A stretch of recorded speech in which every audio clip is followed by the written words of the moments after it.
Good morning. Our first case this morning is TRG Desert Inn Venture versus Berezovsky.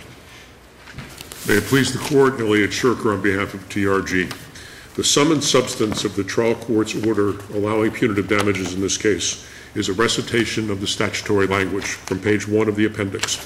Quote, plaintiff has provided a reasonable showing by proffer and or by evidence in the record which provides a reasonable basis for recovery of such damages in accordance with section 768.721 Florida statutes. The court made no findings, and that order is well within this court's jurisdiction to review orders granting leave to plead punitive damages for failure to comply with the statutory requirements.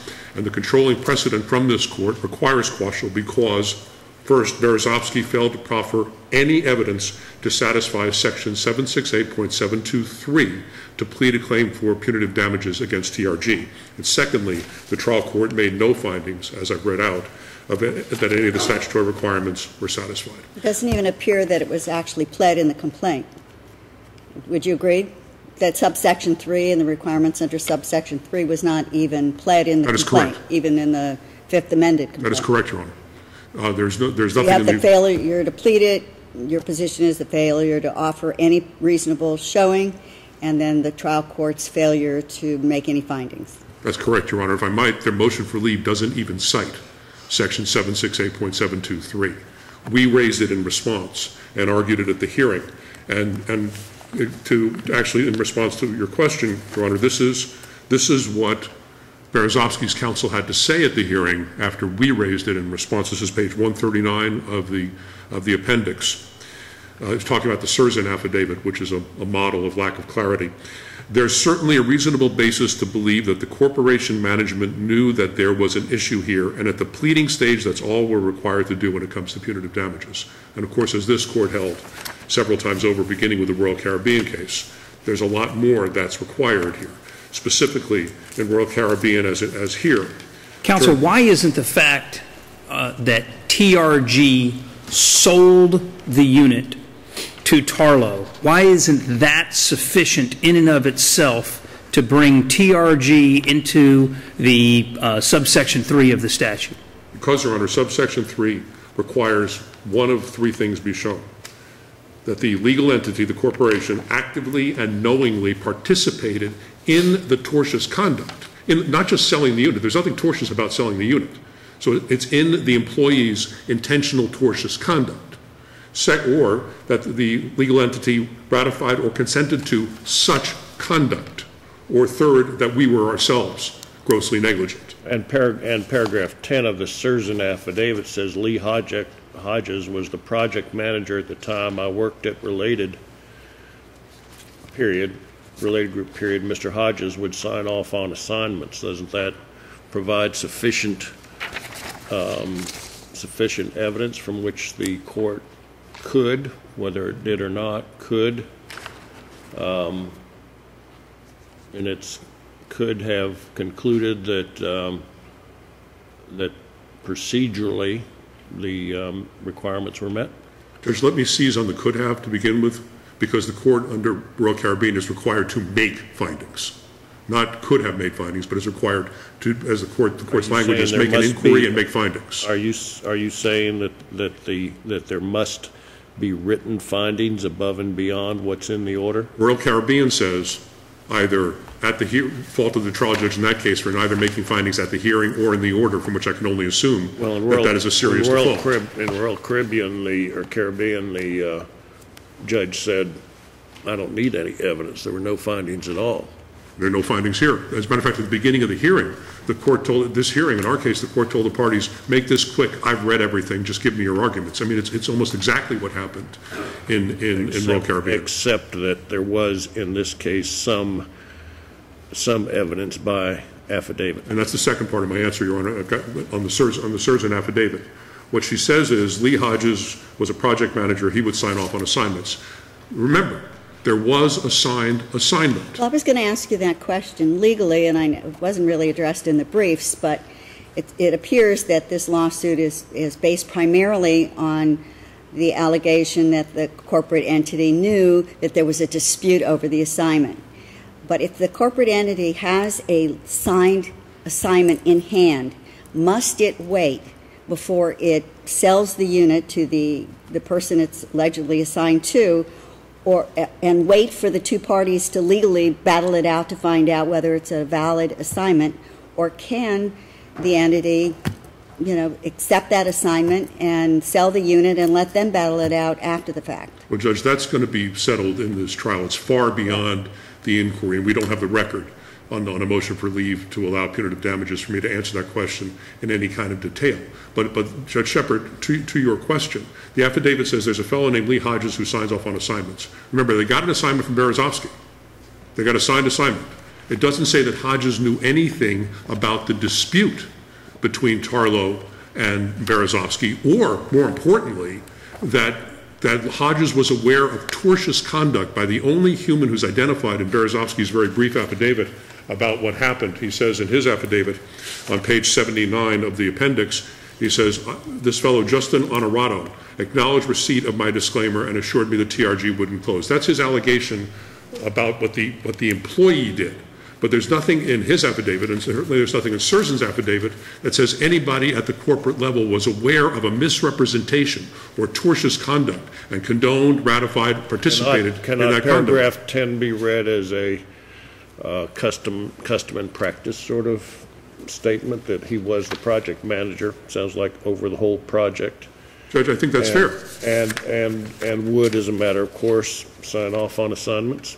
But let me read what the only facts that Ms. Surgeon gives us, the only actual facts about this transaction that she gives us. She says on page 95, this is paragraph 15, there may have been a miscommunication. And let me say that again because that's important. There may have been a miscommunication about whether Mr. Berezovsky's contract was assigned. However, I generally reported problems to Shannon Klin. We have no idea who she is or what she does.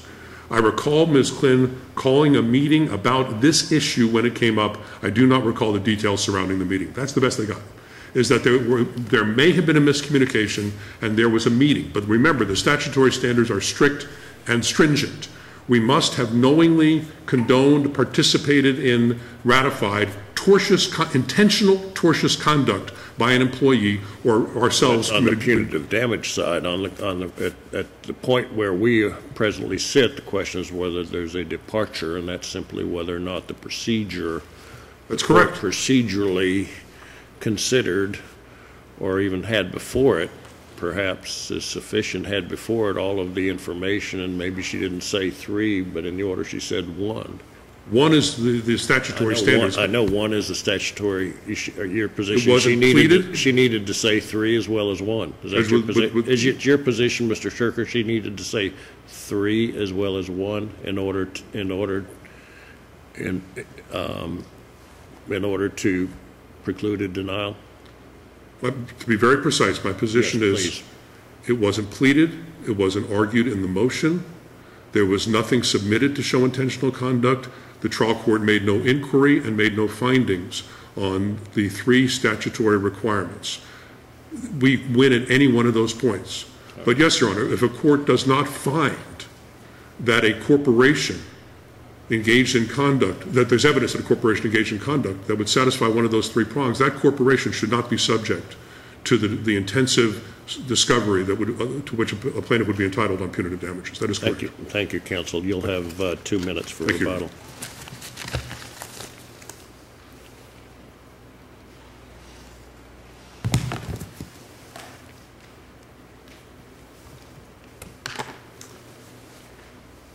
May it please the Court, Michael Bennett on behalf of Plaintiff Mr. Berezovsky.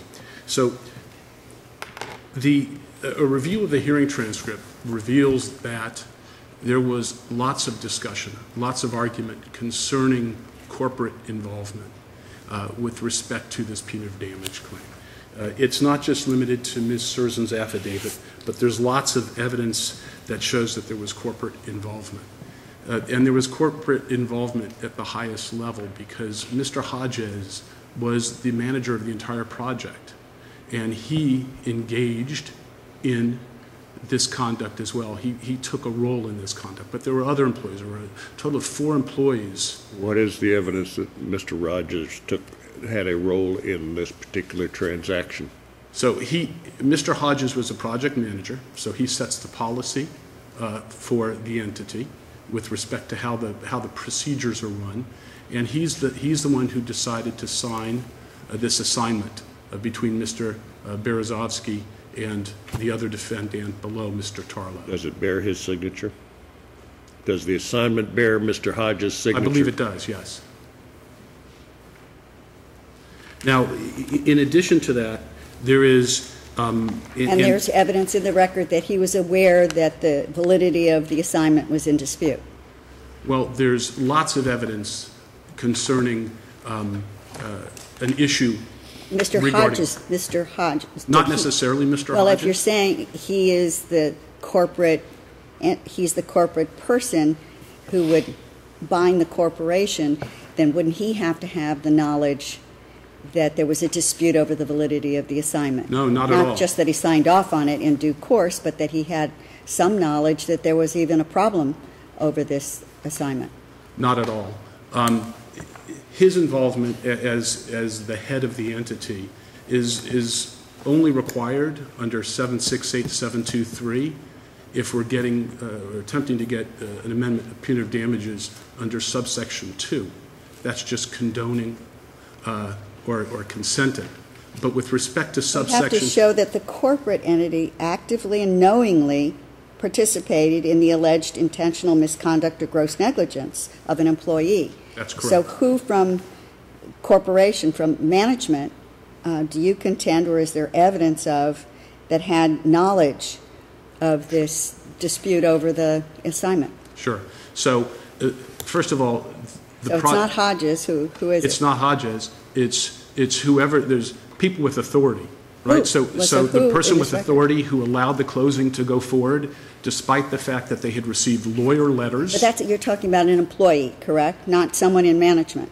No, I'm talking about somebody who can bind the authority, who can sell a unit on behalf of the Who specifically entity. are you referring to? Yeah. Whether it's Karen Surgeon, whether it's her, who is a contract supervisor, whether it's her supervisor, which is the person who held Shannon Klin, who held this meeting where they discussed the issue concerning the assignment. They're passing the buck here, and ultimately, and I can't say it any more eloquently than the trial court judge who considered all of this evidence of corporate involvement at the hearing.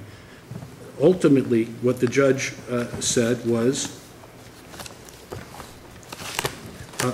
part of their proffer was that closing was actually coordinated and that the plaintiff was intentionally not advised of the closing date. And let's assume that, I'm not disputing that there's evidence in the record that an employee and the employee that closed this deal knew that there was a dispute over the validity of the assignment. I think there's ample evidence in the record to suggest that. But what my question is who from management, because it would appear that you need somebody from higher up to have condoned this conduct or participated in the conduct.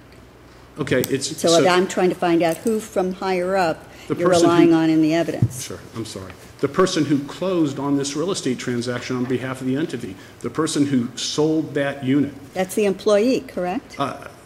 It's a salesperson. I don't think a salesperson has authority to sign a deed on behalf of the entity.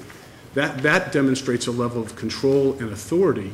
But you have Mr. Hodges that signs it, but there's no evidence. He signs the evidence. assignment on the front end. Okay, who signs it on the back end? On the back end, it's somebody who's got authority on behalf of the entity to transfer property, Who is transfer that? real estate. Who is that?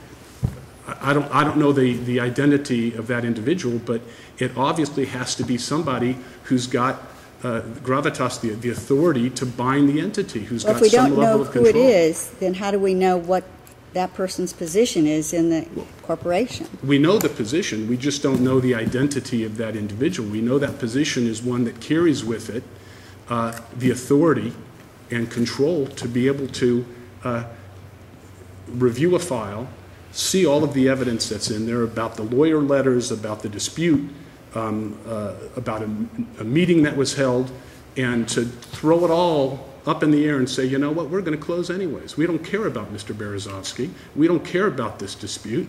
We're just going to make our money and close on the transaction. Counsel, let me follow up on that point, because let us say everything is true for the sake of this motion, and all the facts are taken in a light most favorable to your client. At the end of the day, what I'm trying to identify is the intentional misconduct or gross negligence on behalf of an employee of TRG that would bring TRG under the gambit of the statute. And don't we essentially have an issue as to whether TRG rightly or wrongly failed to honor your client's repudiation of the assignment that was executed? And isn't that at the core of what happened here? Absolutely. Okay, then at the end of the day, can that core action by TRG be characterized as intentional misconduct or gross negligence? I think it can be. And it's all of the steps that took place. And certainly intentional conduct by Mr. Honorato saying, we're going to close with you, Mr. Berezovsky, we're not going to close with Mr. Tardo. And then each step that took place after that, the fact that 2 letters were sent to repudiate the contract, the fact that TRG personnel knew and raised it to higher levels, and a meeting was held concerning this very issue. And what is TRG supposed to do in this situation when the unit has been completed, it is ready to be sold, they have a signed assignment that is purportedly signed by all of the parties, they have a repudiation 5 days later of that assignment, and they're ready to close? They certainly, up to that point, there may have been communications with Tarlo, there may have been communications with your client, and in any event, what are they supposed to do so as not to bring them under the gambit of intentional misconduct or gross negligence? Well, they're not supposed to lull my client into believing that he is still the proper party in place to purchase, which is what they did by sending him information about picking out colors of cabinets and countertops and things after this issue arose. And they certainly, before they close, should put my client on notice that they're going to close after they receive a letter from prior counsel following up on the repudiation. They certainly should not close on the unit. What they should do is give notice to my client. Isn't it, though, incumbent upon your client to do something more, to obtain an injunction or something prior to the TRG's obligation to close? I mean, I guess at the end of the day, and I'll go back to the briefs, I don't want to take too much time, is I'm having a difficult time getting past what TRG did under this set of facts that was available to the trial court that constituted either gross negligence or intentional misconduct.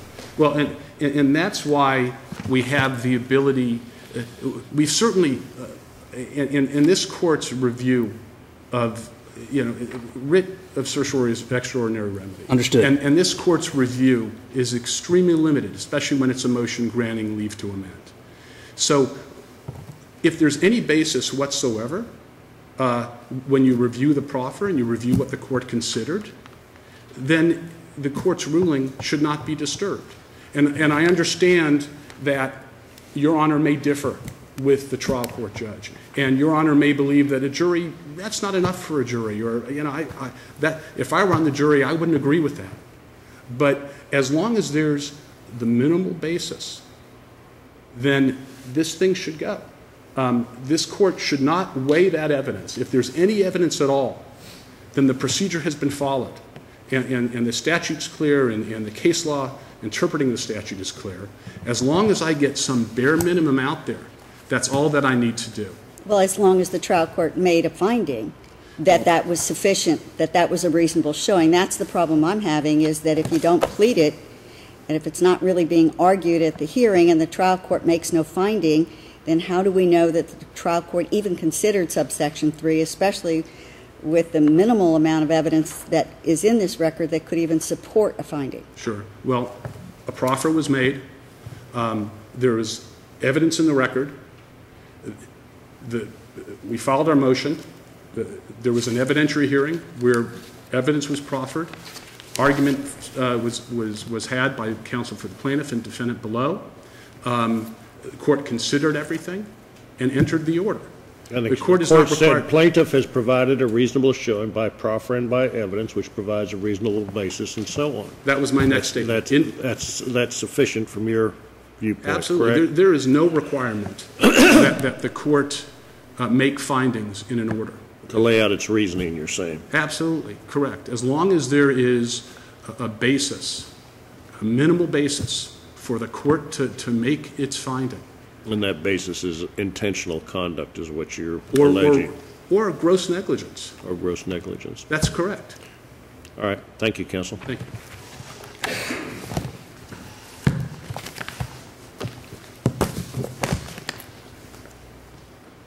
May it please the Court, Judge Rothenberg, Lee Hodges, and Judge Shepard, Lee Hodges' signature appears on page 36 of the appendix on the signed assignment and assumption and agreement. That's not the operative concern. Here's where, I'm sorry, on the what? Page 39. Here's on the assignment. Assignment, yes. He signed on off the assignment itself. Correct. Okay. The assignment that was signed by Berezovsky, although he disclaimed it thereafter. Okay. All right. And by Tarlow. And it's worth noting, I think, this case was filed in 2009. We're talking about the fifth amended complaint is the complaint pleading punitive damages. This is not a new case, and there's been ample time for the other side to gather whatever evidence they can gather to make their showing on punitive damages. And the theories that you heard spun during my opposing counsel's argument are exactly that. They're theories. No one said in an affidavit or any place else anything virtually anything that you heard Mr. Bennett say. What Mr. Berezovsky said in his affidavit, this is the only factual evidence as to what happened, was Honorado, the low-level salesman whom he said couldn't have authority to do the deal by himself, if you recall, he told me that I got your withdrawal and we're going to deal with it. That's all he has as to what actually happened. And then we go back to the surgeon. What was the date that this unit closed? You know, Judge, we don't know from this record. It closed many months later. But the actual. In what year? In 2005, I believe. So it did close in 2005. I believe that's correct. But when was the motion you said? 2007. 2007. The case has been ongoing for a long time, but when did the plaintiff seek to add punitive damages? Plaintiff sought to add punitive damages. That's kind of the operative moment for us. October 23rd, 2014. Okay. I think it closed in February of 2007. That's correct. And I know that the plaintiff was claiming that some of the conduct they were relying on in this record was sending his client some documents about picking out cabinetry and all of that. I know that was shortly after the assignment. That was like in February of 05. Correct. Is there anything in this record of any other types of communications similar to that from February 05 through February of 07? What happened was a bunch of lawyers started writing letters to each other for some extended period of time. But there's nothing in this record that shows that they were asking him to pick out other things within the unit? No, Your Honor. Not at all. The lawyers were fighting about getting the deposit back and honoring various agreements, and everybody knew that the lines had been drawn. I think it's worth noting that Tarlow is not here on a petition for a certiorari. This is only about TRG and whether under Royal Caribbean. Well, Tarlow has the unit, so he has nothing to complain about at this point. Well, he's a defendant in the case. Okay, but, and the order grants punitive damages against him. Grants leave for punitives against him. So Mr. Berezovsky can seek whatever punitives he believes he can get against Tarlow at whatever stage of the proceedings. What we're talking about here under Royal Caribbean is whether there was any evidence proffered. And Judge Shepard, I'd also note in the SCI case that Judge Salter's opinion specifically finds, quote, the trial court declined to make findings that would impute the alleged conduct of SCI's employee or employees to SCI under the applicable statutory procedure. The trial court here declined in that the trial court did not make any such findings as in Royal Caribbean. So we have no proffer of evidence and we have no findings. The order should be quashed. Thank you. Thank you, counsel.